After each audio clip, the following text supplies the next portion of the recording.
Who was Spartacus and what do we know about him exactly? This is a bonus episode by the Partial Historians as featured on the Ancient History Hound podcast.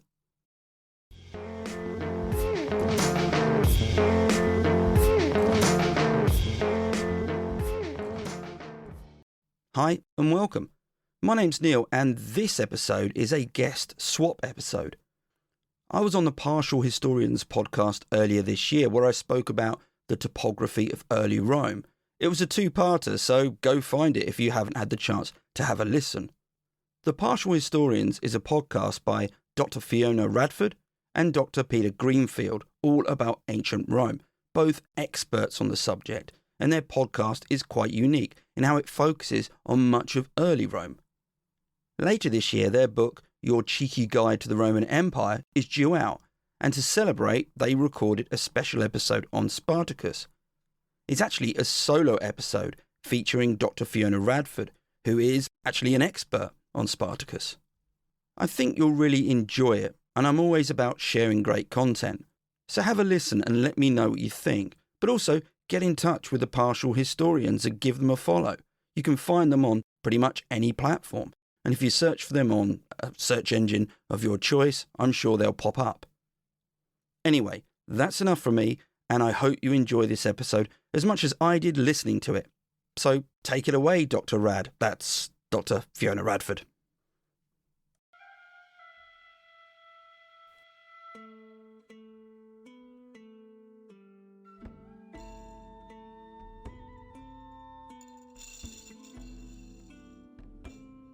Hello and welcome to a special bonus episode of The Partial Historians, or perhaps that should just be The Partial Historian because it's just me, Dr. Rad, flying solo today. Why, you may ask? Well, it may have a little something to do with our new book. Dr. G and I have been busy writing a little book called Your Cheeky Guide to the Roman Empire, which at the time of recording is available for pre-order and will be due out late in 2024. I believe November is the auspicious month slated for release. And as it turns out, we actually have a little bit of bonus content that's going to accompany this book. That's right, we've got a whole section that's called With a Rebel Yell that will be available on the Ulysses Press website for those people who just can't get enough of ancient Rome. And we thought it would be a little bit of a treat for our listeners to hear us actually read out this bonus material for our book and give you a bit of an idea about what is in store for today. And I get to be the lucky one who kicks things off this time. I'm going to start with, well, to be honest, it's a place where you probably expect me to start, the chapter on Spartacus that we wrote. So this is With a Rebel Yell, the man, the myth, the legend, Spartacus.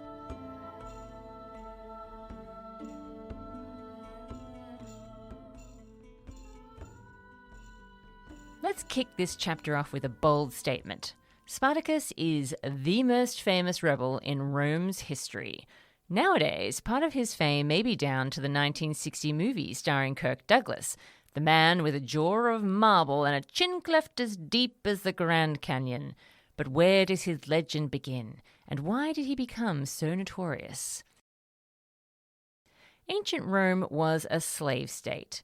Whilst we will never know for certain how many enslaved people there were a lot of them, and they were everywhere. If you could afford it, you owned a slave. The richy riches of the Roman world might own hundreds. The state itself owned slaves. This meant that it was quite common for enslaved people from all over the known world to be living alongside free people. The Romans were aware that this could be risky. What if your slaves abused their insider access? What was stopping them from murdering their owners? This sounds like a horror movie in the making. The call is coming from inside the house. This is all to say that the Romans were always slightly on edge about the possibility of disobedient, or scarier still, rebellious slaves. They were allowed to dish it out, but slaves were never supposed to retaliate. If written histories can be believed, slaves have been part of the fabric of Roman society since the Regal period. However, our records indicate that there were not that many large-scale slave rebellions, particularly after the fall of the Republic. The reasons why are complicated, and if we ever want to get to Spartacus, we will just have to accept this and move on. In the late Republic, there was a series of slave uprisings in short succession. The first two took place in Sicily, but the last originated on the mainland, and the rebels were very close to Rome itself at one point. This was the revolt led by Spartacus.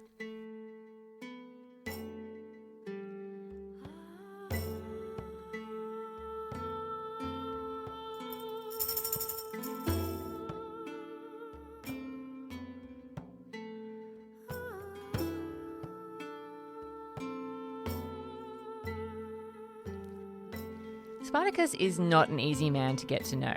This is not just because he liked to play hard to get or worked to cultivate a brooding masculine quality. He just was not important enough to have much recorded about him until he struck back in 73 BCE. Even after he did become significant, neither Spartacus nor his followers thought to keep a detailed journal of their adventures, or if they did, it disappeared somewhere along the way. A thoughtless oversight on their part. Footnote: all jokes aside, slavery in the Roman world was a bit different to the image of slavery that many may have from the United States of America. There were no blanket laws about enslaved people and literacy, probably because it was so impractical. People could be enslaved for so many reasons and at different stages of life. A common way to become enslaved at this point in Rome's history would have been to be taken prisoner in a war, so educated people were just as vulnerable as the next in this scenario. In fact, some enslaved persons were prized because of their high level of education and were used for administrative persons in households and even by the state. One of the most infamous examples of this is Claudius and the various freedmen or freed slaves he relied on during his rule as emperor. Back to the narrative. We have to rely entirely on pro-Roman accounts to piece together the activities of the escapees. Let's return to the origin of the whole shebang. We know that it all began in a ludus, or a gladiatorial school, in Capua. Capua was a prominent city with its own amphitheatre, not too distant from Rome. Spartacus was one of the gladiators and therefore a slave. How did he wind up as a gladiator?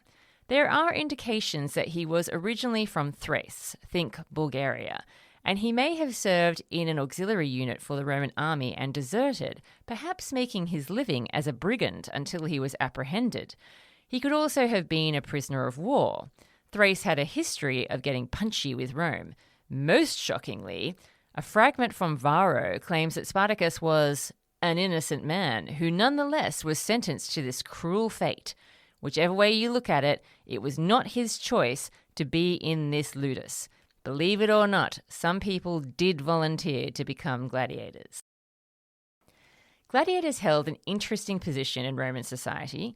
Their feats in the arena could win them admiration, but in terms of the social pyramid, they were right at the bottom alongside sex workers.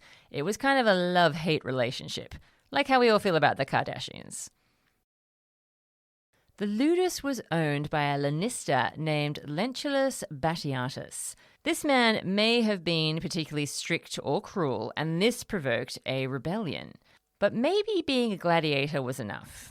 Sure, you might win some renown for your skills in the arena and get decent medical treatment, but you were still a slave in a spectacularly dangerous job at the end of the day. You may not be forced to fight to the death in this era, but serious injuries and infections might still finish you off. The historian Appian records the most interesting and relatable motivation. Spartacus convinced the other gladiators to fight for their freedom rather than the entertainment of others. Was Spartacus a star of the arena who had managed to evade death in numerous death-defying duels? We don't know. Plutarch's description implies that Spartacus and his fellow escapees were fighters, not new recruits, but how experienced is anyone's guess. To be chosen as a gladiator, Spartacus was most likely still a young man. It would not have made good business sense to train a 50-year-old. Gladiators did not have easy access to the weapons they would have used in fights. Spartacus and co. had to break out of the ludus using whatever they could grab in the kitchen before they could secure more traditional weaponry. The rebels initially numbered anywhere between 30 and 200, but most sources agree that around 70 to 80 actually escaped.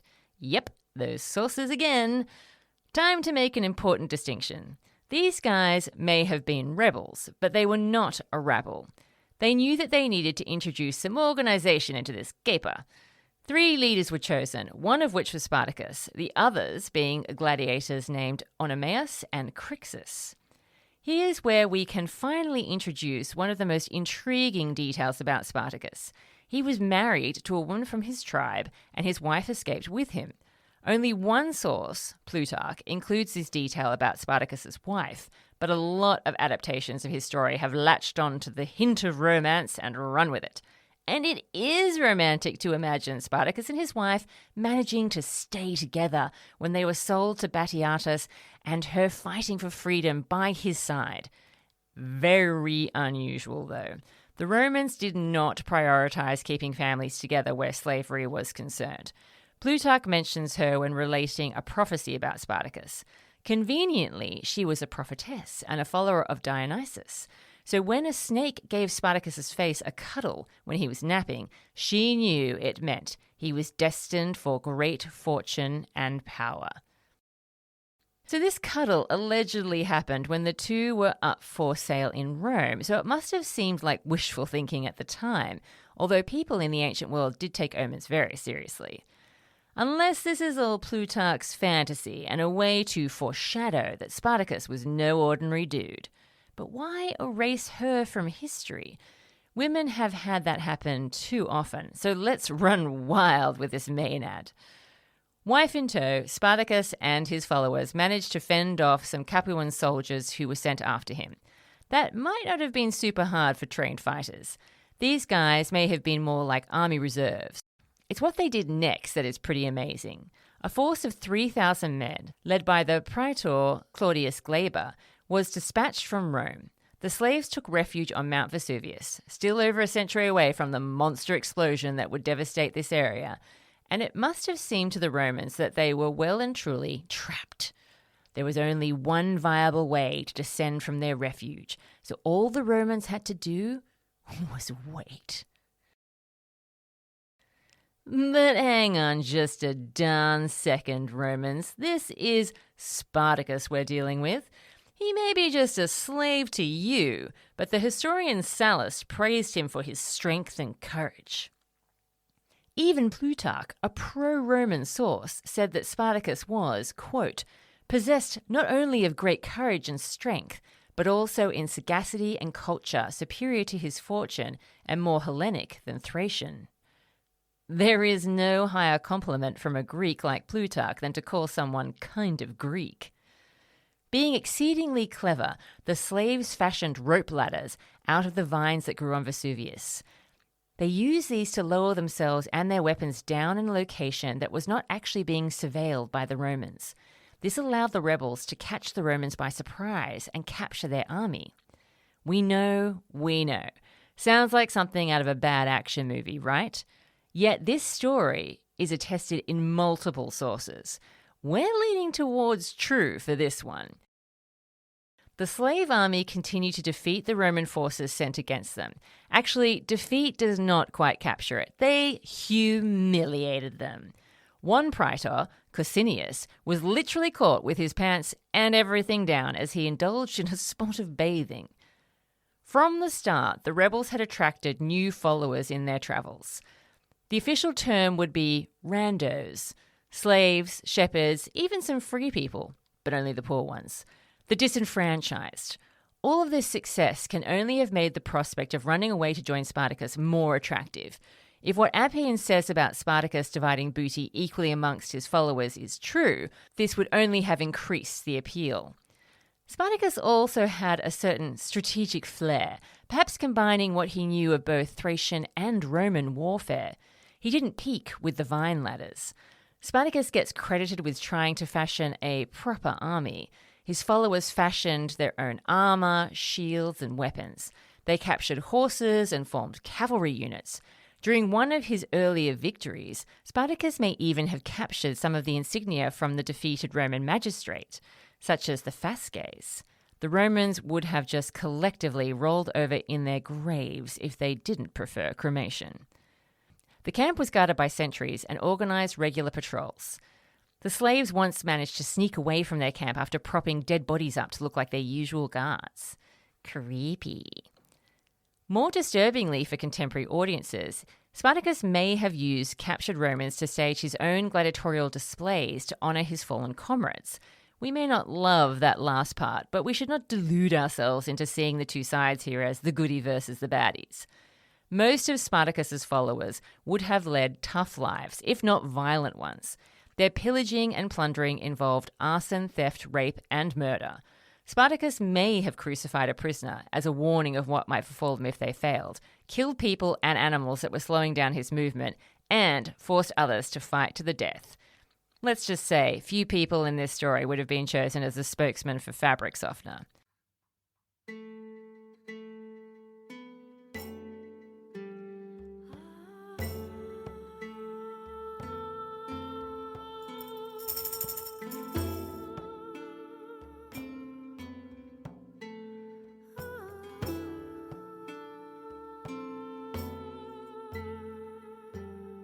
What was the game plan here? This is where a slave diary or two would really help us out.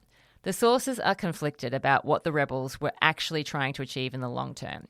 Perhaps we should look no further than freedom! Get out! Get out of Italia or this nightmarish boot right now! That in itself is an understandable goal for a bunch of ex-slaves and disaffected poor. But after a series of wins and an influx of newbies, their plans may have started to change. With thousands or perhaps tens of thousands of followers, a unified goal was hard to achieve. Spartacus wanted to escape from Italy, but we're told that most of the rebels wanted to just ravage their way around the country. Or is that classic Roman bias at play? How long could their luck hold out if they remained? The Romans had not been too concerned at first by this small band of renegade gladiators.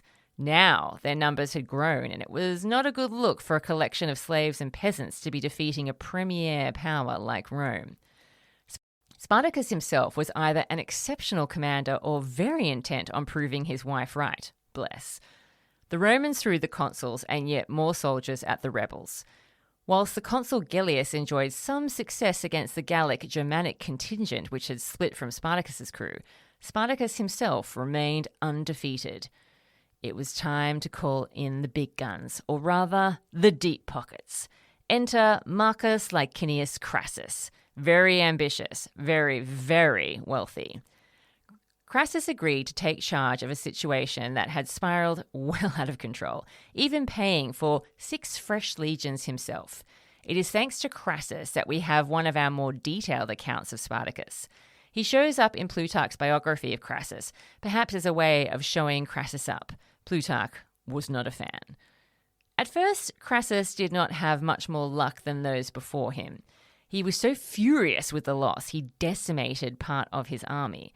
This literally means that you kill every 10th man. In case you're wondering, no, this was not a super common penalty. Crassus just had that classic dilemma. How best to show my displeasure with my troops? The decimation seems to have suitably scared the oatmeal out of the soldiers as Crassus's performance started to improve after this rocky start. Unfortunately, this means that our hero's star was starting to flicker. With Crassus's forces on his tail, Spartacus struck a deal with the Cilician pirates to transport his followers to Sicily, which had a recent history of slave revolts. Presumably, Spartacus intended to stir up the old troubles there. He never got the chance as the Cilicians betrayed him. Yar, matey! The slaves moved on to Rhegium, think the toe of the boot, where Crassus quickly followed.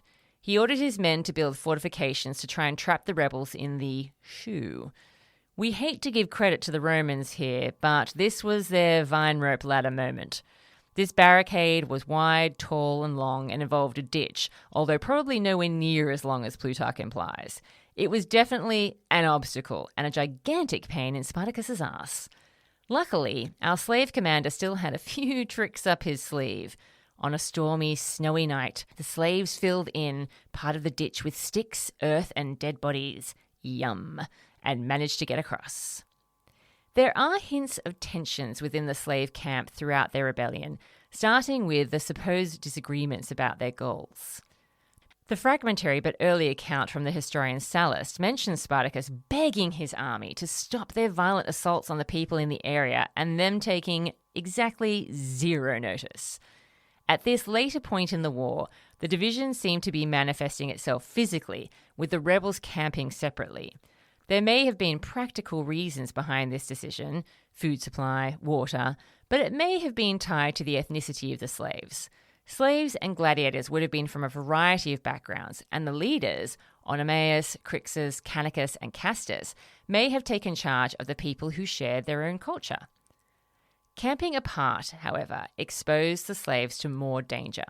Crixus had perished, along with many others, when they fought without Spartacus. After their escape from Rhegium, Crassus took advantage of another split to make an attack that probably would have been successful if Spartacus hadn't arrived just in the nick of time. Canicus and Castus's following were less fortunate when the Romans launched an assault on their detachments. Even with this loss, Spartacus's contingent was still capable of dealing the Romans a devastating blow. Plutarch paints this final victory as a turning point. Confidence infected the slaves like a disease.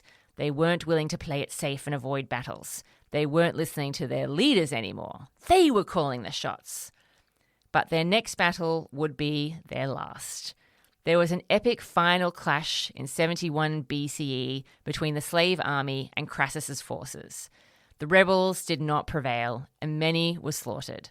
Some of the survivors managed to flee into the surrounding areas, but 6,000 were taken prisoner and crucified along the road from Capua to Rome. A grisly end and a strong warning. What of our valiant leader? Spartacus's end is as murky as his beginning. We will never know for sure what happened to him, but the sources indicate that he perished during the battle. Plutarch provides the most cinematic account of his last moments. Spartacus was trying to fight his way through the melee to reach Crassus, who was bravely putting his life on the line as well. 2 centurions tried to take him on, but Spartacus killed them, continuing his quest to find the Roman commander. Gradually, Spartacus's comrades were slain or fled. He stood alone, surrounded by his enemy. He fought them all to the bitter end, until finally one of them dealt the fatal blow. Spartacus's resistance was at an end.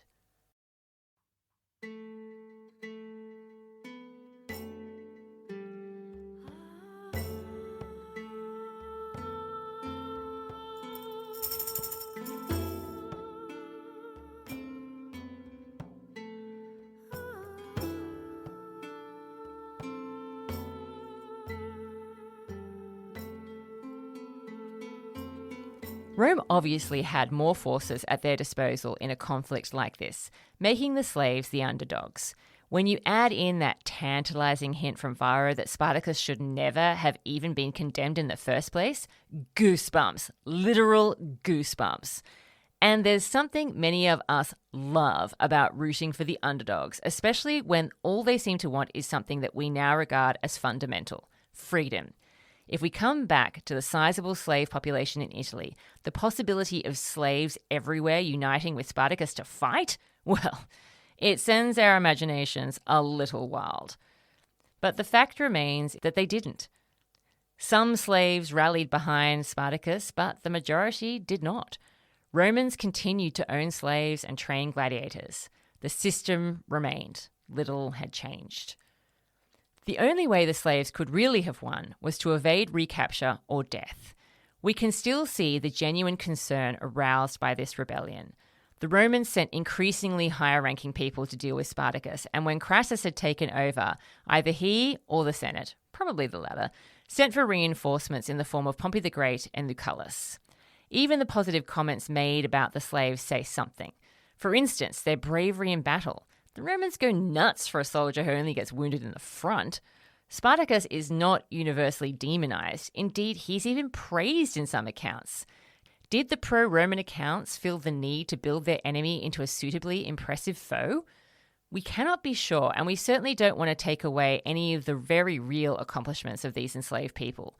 The Romans weren't the only culture to faint at the feet of manly warriors. Nonetheless, we do need to be wary, as the Greco-Romans were not averse to twisting the occasional detail to suit themselves, and the rebels would never have been their main priority in whatever story they were telling. Spartacus was gone, but not forgotten. How could the Romans forget a man like this? It challenged their understanding of the social order that someone with such a lowly pedigree could triumph against Roman forces. A slave commanding an army against them? Plundering villages? Defeating praetors, consuls and proconsuls? Evading capture for years? Rampaging through Italy, even coming close to Rome itself? It shamed them deeply, and their war against him continued to be referred to for centuries to come. Does deep psychological trauma count as a victory? We'd like to think so. From one perspective, Spartacus' life was brutal and short. However, from another perspective, his journey was epic. To quote Florus, the man who, from being a Thracian mercenary, had become a soldier, and from a soldier, a deserter, then a highwayman, and finally, thanks to his strength, a gladiator. If you'd like to learn more about Spartacus, we suggest checking out Appian's account of the Civil Wars, Plutarch's Life of Crassus, and of course, the wonderful collection of primary documents put together by B.D. Shaw, Spartacus and the Slave Wars.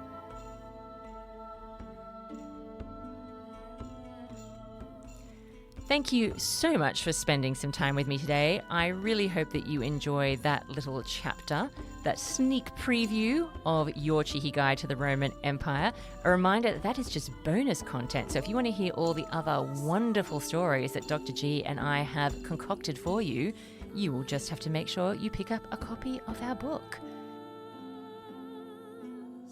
Until next time, we are yours in ancient Rome.